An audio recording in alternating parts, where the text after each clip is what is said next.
I'm Fiona Appleton from the Energy Saving Trust. I'm going to take us a bit back to basics really. We've heard lots of little bits about charging, but hopefully kind of go back to basics a little bit. But first I'm just going to do a little introduction to the Energy Saving Trust if you've not come across us before.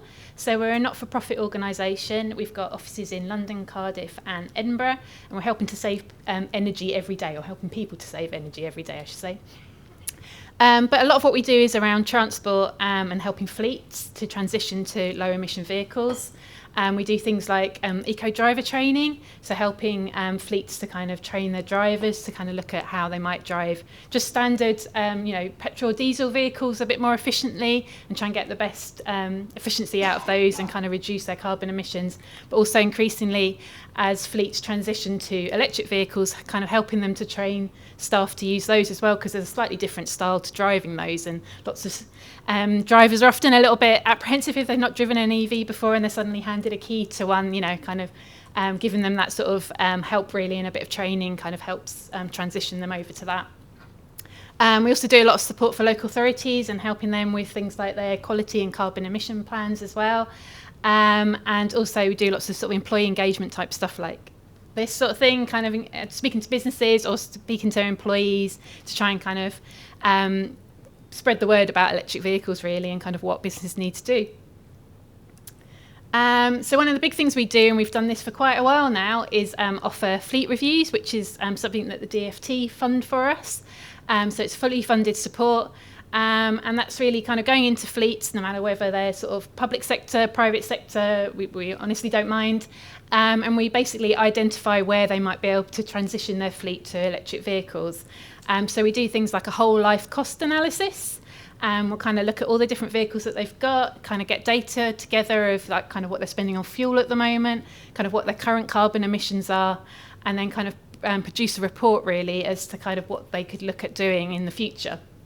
And we're very pragmatic about that advice. If there aren't feasible options for switching over to certain types of vehicles, there's nothing available. We heard about sort of refuse vehicles and things like that are quite a challenge at the moment. Then we'll sort of try and see what other options are available. But yeah, we'll kind of try and sort of focus on what can be done in the short term really to try and transition fleets. So if that's something that you're interested in, come and speak to me afterwards. So right, if we go on to sort of charging, so we've heard a little bit about this. I'm hoping some of the figures stack up with what Sebastian mentioned earlier. So this was pulled off just a couple of days ago, really, from ZapMap, which is a really good resource for if you haven't used it. If you want to know where your nearest charge point is or where they are up and down the country, then it's a really good resource. Every time I use this slide in presentations, I end up kind of putting the numbers up quite significantly. So month on month, they're jumping up quite a lot. Just not one or two, but sort of hundreds. So it's the numbers are really creeping up. As you can see, there's sort of 10,096 locations of charging points up and down the country at the moment, which is now, as I've said on the slide, more than petrol stations. So I think there's something like 8,300 petrol stations in the UK. So we've kind of cracked that record now, and so there's now more charge point locations, which is great, and something that we need to spread the word about, I think. So before we begin, this is where I kind of start going back to basics really. If you're not really familiar with charge points, you're not using an electric vehicle, you might not really be familiar with sort of some of the terminology. So just to kind of reaffirm really that power transfer is done by the cables, and the vehicle determines the charge rate, not the charge point. So it's all very well sort of saying, this is a fast charge point, but if you've got a vehicle that perhaps can't take that rate of charge, then that's kind of a limiting factor. So that's something kind of worth knowing about. So how do I charge an EV? There's sort of three categories really of charge points that are sort of worth noting about.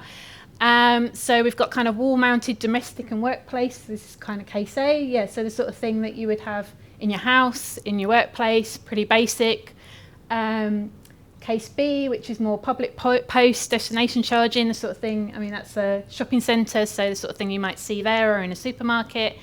And then the sort of rapid style chargers, which you will see kind of in service stations on the motorway, and perhaps in depots, that kind of thing. This is where it starts to get complicated, and people sort of go, why are there different types of chargers and things like that? I think it's just as the market has evolved, sort of different manufacturers have gone down a different route. Hopefully we're starting to see kind of a bit more consistency with that. But you do get these different types of charging connectors at the moment. So you've got a type 1 connector, which is what US and Japanese manufacturers are using, and then a type 2, which European manufacturers are using. There is a sort of shift across to the type 2, and some of the manufacturers like Kia were using type 1 and are now shifting over to type 2, so there is that sort of shift. But I guess what you need to know is when you get your vehicle, what charging cable does it use, and that's the one that you need to stick with, really. You know, like very much with if you've got an Apple phone or an Android phone, you know what cable you need to use for it, so, and you just sort of stick with that. So it's sort of same thing in mind, really. So going back to sort of some of the different types of chargers, just in a bit more detail. So the sort of scenario where you'd have a domestic installation and what we sort of call slow charging. Can be a 3-pin plug. We wouldn't recommend that. That is incredibly slow.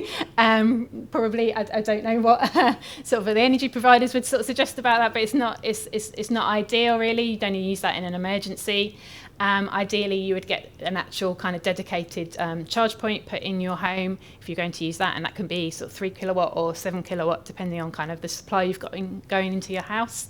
And as Sebastian mentioned, there's a grant available for that. So the Electric Vehicle Home Charging Scheme provides up to 75%, which is the maximum of £500 per household to be able to do that. And you're kind of looking at around 300, maybe slightly more.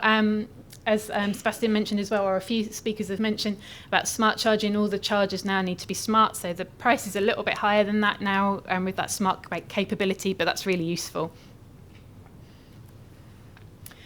So we move on to sort of what we're calling fast charging, which annoyingly isn't the fastest of charging, but that's kind of the way things have evolved, really. So it's sort of kind of in the middle kind of realm, really. And you're going to get these two different types of connections, which I mentioned before. But yeah, so rates vary, really. You can get something quite basic like a 3.7 kilowatt charger, which will take sort of 15 miles per hour to charge, or will add 15 miles per hour to charge, and then anything up to sort of 22 kilowatts, which is quite a bit faster, which will add 80 miles in an hour. Costs for those sort of range between sort of £500 and £2,000. And again, if that was put in your workplace, there's the grant available, which I think I've got another slide on, but we've sort of heard a bit about that. I think the only other thing to mention really with that is that it's for a maximum of 20 sockets. So if you did have multiple sites, or you wanted to put quite a few in a particular site, then there's the ability to do that. And you don't need to have an electric vehicle on your fleet in order to put that. So if you're thinking, do I put a charger in first and then get an electric vehicle, or vice versa, doesn't really matter with this grant. Another thing to think about if you're putting in chargers for your workplace, how you're going to access it, and that's kind of up to you and the type of site you've got. If you've got kind of a closed private site, it might not be an issue. If it's something, maybe members of the public use, you might want to think about kind of, do you use something as basic as a key to access the charger, or do you kind of go into sort of using an app or an RFID card and things like that? And these are all sorts of different facilities that you'll find in the public network, as well as how you access different chargers that you might use a chip and pin contactless card, which increasingly a lot of the chargers are allowing you to do, or you might need a card or an app or something like that, but that's something to think about as well. And then finally, the sort of rapid charging. So this kind of needs slightly different cables, and I'll come on to that in a moment, but they are sort of tethered cables, so it's not something you have to carry around or really think about. Again, you just need to know which one fits your vehicle. Much faster, adding 70 to 80 miles in half an hour, so you kind of the sort of thing that you would see on a motorway, where you're sort of trying to do quite a long journey and you don't want to hang around for too long. You want to just sort of top up and then get going as fast as you can. The cost, it's got 14,000 plus. It kind of depends on sort of upgrades to the network and the DNO costs and things like that. So that might be sort of the lower end of it. Obviously not something you'd necessarily do in a workplace unless you were perhaps running a massive fleet or sort of buses or something like that needed that sort of kind of power. But yes, sort of something to think about, really. And as I said, the cable's on the charge point. So the next slide, So there's, again, two sort of different systems, really, for the cables for rapid chargers. There's a CHAdeMO system and the combined charging system, or CCS, you'll often hear it called. Again, things are moving towards the left and more to the CCS sort of European style of charger. I'm told it's partly because it's a lot cheaper to manufacture that type of kind of charge point facility inlet. So that's kind of why it's moving across to that. But again, you don't really need to worry about that too much. As long as you know which your vehicle needs, then you can kind of forget about that bit. And then sort of moving on a bit to some of the future of charging. So as you'll see, we've kind of come quite far really in the last sort of decade. So from 2010, when we were just looking at sort of 3-pin plugs, moving across to now getting more and more rapid to even sort of what we're now calling ultra rapid, because we've sort of run out of terms for all the other types of chargers, where you're kind of looking at sort of 150, 350 kilowatts, which is, sort of you're charging for 5-10 minutes really. Again, in sort of hubs that are probably on the strategic road network. I know there's a few that have opened up around the northeast, around sort of Sunderland area, that are kind of using that sort of speed, and I think that's the way things are sort of starting to transition. So that's kind of the future in that respect. We've heard quite a lot about smart charging, so I won't sort of dwell on that, but that's sort of like a graphical kind of representation of that, of like if everyone sort of charges kind of at the peak and things, that you want to kind of spread where charging is and kind of spread it out so that you're not all kind of plugging in as soon as you go home at 6 o'clock when you're putting your oven on, your TV on, the kettle on, all these other things as well. But we've sort of heard a little bit about that already, so I won't dwell on that too much. And then vehicle to grid, we heard a little bit about that. So there are some projects going on at the moment, some Innovate UK projects that are being funded to sort of see how this might work, and whether that's in a kind of consumer setting, and it might be something that consumers could use, and they have sort of battery storage in their house and they'll be able to feed back into the grid, or more on a sort of fleet level, where if you've got 20, 30 vehicles, they all come back to base at night, whether that's something you can take advantage of. But kind of basically using your vehicle as a sort of mobile battery storage could be really useful, and again help manage some of the load for the grid. Inductive charging, so we heard a little bit about that. So I think the BMW that's sort of pictured on here is the only vehicle currently where you can buy this extra pad, which I think is quite a significant increase in the cost as well. I think it's several £1,000s to have this inductive charging pad that you can put on your driveway and then drive over it. You've got to sort of line up the vehicle so that it works properly, but that might be something that other manufacturers start to look at.